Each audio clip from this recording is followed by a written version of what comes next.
If you're a guy, to reach this hormone profile, you'd have to be fucking castrated. And she's still not noticing the regrowth that she wants.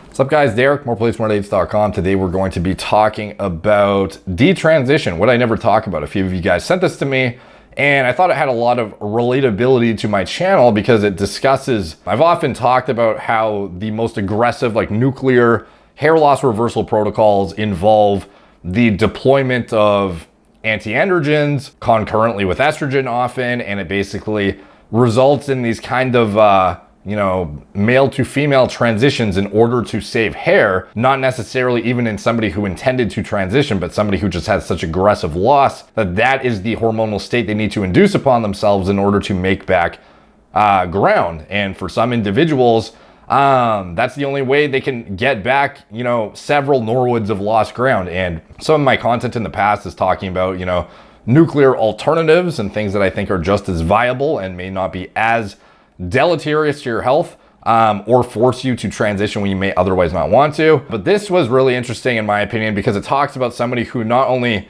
they transition once, experience the difference in their hair loss, and then transition back and exemplified exactly my point about being proactive and how it is actually harder to make back ground than it is to prevent you from losing it in the first place. So this is like a real life example of somebody who took exogenous testosterone to transition from female to male and then decided to go back and transition to female, stop the testosterone, and things did not improve, unfortunately. So this is obviously very courageous of this person to come talk about. It's a very insecure issue for many people, obviously. Talking about hair loss or hormones and transitioning in general, I would assume, is probably a pretty tumultuous topic to discuss. But I thought it was a good educational moment, so I kind of wanted to skim over it here. So she goes in and talks about how her first experience when she started administering testosterone and what happened there. I'll skip around a bit and we can kind of get to the main points. A generic, crappy half-assed makeup video in the background while I talk about this for you. Or a consequence, rather, of me being on testosterone for as long as I was. And that's what caused it. And let me just start with the issues with my hair. As you can see, it's very thin on the top, and no, that's not because I showered. I showered right before I filmed this video, believe it or not. It's not greasy, it is just that thin.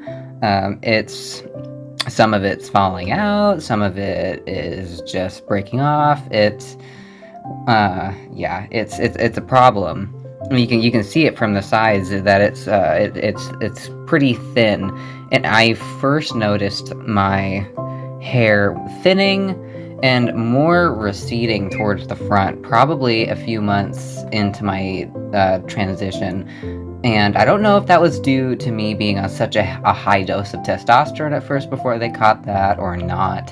But yeah, me being on testosterone, I did start to notice that the sides started to recede more and more. And I think towards maybe the last few months that I was on testosterone, so like a year and a half around that, I noticed it got thinner and thinner and thinner. So keep in mind here, this is talking about like transition levels of hormones are not super physiological. And even if you were using a super physiological amount for a sporadic period of time before catching it and then going back down to physiologic replacement of what a high normal male would otherwise be producing, this is like a state that men perpetually live in all the time. So she was able to induce androgenic alopecia going from, and she elaborates in her video how the men in her family have severe hair loss, so expectedly, like this pretty much proves exactly that androgens are more or less the root of the issue, unfortunately, which it's not like we didn't all know that, but like it's not a coincidence that when you administer exogenous hormones, all of a sudden, even if there is some sort of gene expression that kicks on via the AR that you otherwise, may be able to attenuate with some fucking chemical that doesn't exist yet, or some sort of a natural thing that we just don't know about. At the end of the day, AR activation is what kind of dictates this cascade of events from ultimately leading to hair follicle miniaturization and throughout her life, she has normal hair and then takes testosterone, and within a year and a half, notice severe thinning and recession. And then she stops the testosterone. She notes that, I'll let her finish here. At the time, I was okay with that because I was like, okay, I'm transitioning to be a guy. Half the men in my family have lost their hair and they're all bald. I kind of figured it would happen eventually, and I was fine with that because I can be a bald dude. That's fine. But now that I've detransitioned, it hasn't seemed to have gotten any better. And that's where most of my insecurities come in, because when I went off of testosterone and detransitioned, I kind of figured that it would kind of get a little bit better, that some of it would come back and that I would get thicker again. But that I've waited and waited and waited, and that just has not happened. So typically, hormonal fluctuations can lead to telogen effluvium, and you're probably not going to see a representation of cosmetic changes extremely quickly. Like, granted, androgens are so fucking powerful that you can notice miniaturization accelerate pretty quickly once you introduce an amount significantly higher than what your body can otherwise tolerate. And when I say tolerate, I mean like at the hair follicle, not, in your body, because obviously certain physiologic functions are regulated by different amounts of hormones than would otherwise be necessary to actually cause hair loss on your head, unfortunately. So for her, the amount of testosterone it took was like nothing. A lot of guys will take years before they notice visual regression, and she noticed it, nearly immediately with physiologic replacement amounts. And then coming off, things seemed to stabilize, but they didn't improve. So again, it just goes to show, even going down to a female hormone profile after removing testosterone entirely, like she's not on anti-androgens or anything as far as I know, but going down to a physiologic female hormone profile of double-digit testosterone levels, presumably, with physiologic DHT levels for a female, and things are not improving. So it doesn't mean that, if you take, finasteride or dutasteride, all of a sudden you'll gain back a bunch of ground. Rather, it means that you need to be proactive about it before it gets to a point. Like, she is literally inducing, like, if you're a guy, to reach this hormone profile, you'd have to be fucking castrated. And she's still not noticing the regrowth that she wants, even in this like male castration state. She's not actually in a castration state, but she's like, the female hormone profile for a man would otherwise be equivalent to a guy who's essentially functioning off of adrenal steroid production, basically. So if she is literally, if, you were to look at this hormone profile in the context of a man, he would be severely androgen deficient in this hormonal state and feel like absolute shit. And he would not be she's not experiencing the regrowth that she's hoping for. So for a guy to expect that he's going to wait until he sees visual regression of hair loss and then get on medications and kind of make up ground, like, that's the worst strategy in my opinion, because it's so much harder to regain ground than it is to prevent you from losing it in the first place. And this is a perfect example of that, where somebody who literally has the most conducive hormonal environment, like, essentially, no testosterone or DHT, and is not just regrowing hair like weeds, it's a long process, and she may never get it, fully back. She seems to have, she even mentioned she's, losing hope in the process and is not seeing the results that she was hoping for from removing the testosterone. And what does that mean as a takeaway for men who still have, a higher amount of testosterone, like 10 times higher than what she does, and, 10 times higher DHT and whatever?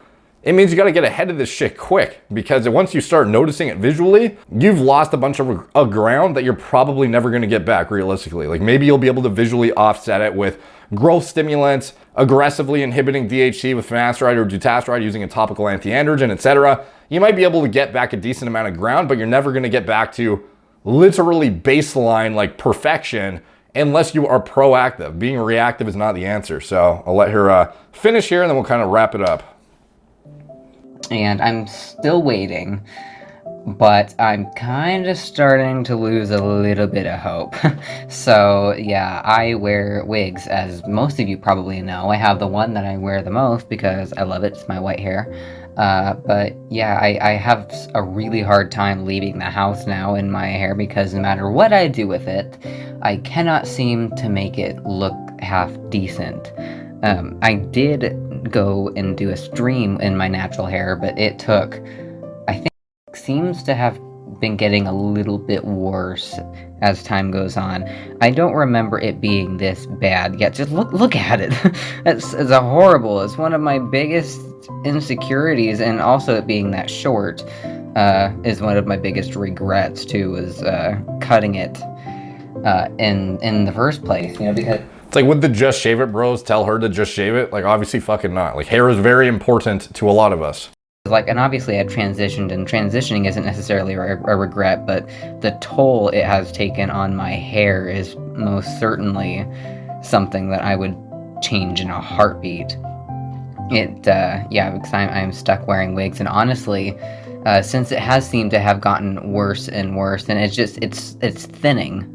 I should specify, it's getting thinner and thinner and thinner, and there can't seem to be anything I can do to stop it or fix it. I have looked into these pills that I can take. I've tried to use fancy shampoos, and it doesn't seem to be getting better.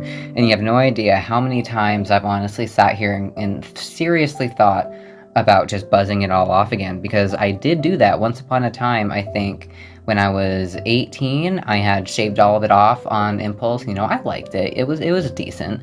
But I mean, eventually I missed having long hair, and I feel like if I were to buzz all of my hair off, that it would be to something when I don't see it every time. Video that I'm doing. Pain in the ass. Okay, so that is pretty much, you know, the gist of it. So basically the takeaway message is, even if you are inducing a hormonal deficient state, it may not be sufficient to regrow ground. And obviously none of us are going to be crashing our hormones into nothingness on purpose to recover, you know, hair loss. So the answer is never let yourself get there in the first place if you are concerned about this, or if you have it in your family. If you are concerned about hair loss whatsoever, being proactive is the name of the game. But ultimately, you have to weigh the risk and the reward. These drugs, these FDA-approved medications are not without risk. They have their own, safety profiles that are well reinforced in the clinical literature. However, they are not risk-free, and you have to know that going into it. Don't just take it because you saw a advertisement on some big YouTube channel that just said, go buy this because men experience hair loss before this age and you need to be on this pill. Like, there's definitely a happy medium of information where it's like, know what you're getting yourself into in terms of being proactive instead of reactive. If it's very important to you, learn about the pharmacology and everything, but also learn about the side effect profile. And is this something that you feel the pros outweigh the cons?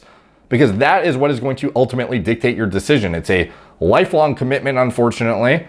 And these drugs should not be taken lightly, and they certainly should not be just haphazardly jumped on before understanding the pharmacology after watching a random YouTube video of a guy be like, this company sponsored me, and like, you need to be on finasteride in this, and just like fucking use my link and buy it. Like, learn how it works, learn what it's doing to your hormonal profile, learn what may happen when you take it, and weigh the risks and the rewards and make a decision. But ultimately, I am here to educate in that being proactive is the name of the game. If you deem that the pros outweigh the cons, being proactive is what is going to keep you at as close to a perfect hairline without having to go into aggressive pharmacology, going into these weird exotic treatments. You can get away with FDA approved, very minimal, non-exotic treatments if you just stick with the tried and true stuff early enough and get on top of it, pending, of course, that you deem the pros outweigh the cons. So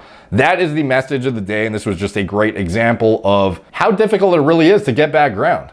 Like, it's not something to take lightly, and this is a great example of that. So anyways, thank you guys for watching. Like, subscribe, check out my blog, moreplates.com, follow me on Instagram at moreplates_moredates, Facebook, Snapchat, BitChute, Twitter, TikTok, Apple Podcasts. If you want to support the channel, you can check out anything I'm associated with in the video description below, including my TRT clinic. It's all telemedicine from the comfort of your own home. We have pharma-grade hair loss medications. However, weigh the risks, the pros and the cons before you just message us and try and hop on something. Learn how it works. Watch some of my hair loss playlist videos. Do some research yourself. Look into the clinical literature. I highly recommend you educate yourself before you take anything. So, and anything else I'm associated with, my recommended lab test panels, Gorilla Mind, nootropic formulas, Gorilla Mode, pre-workout formulas I designed myself from scratch. Everything else, it's all in the video description below. Thank you guys for watching. Talk to you soon.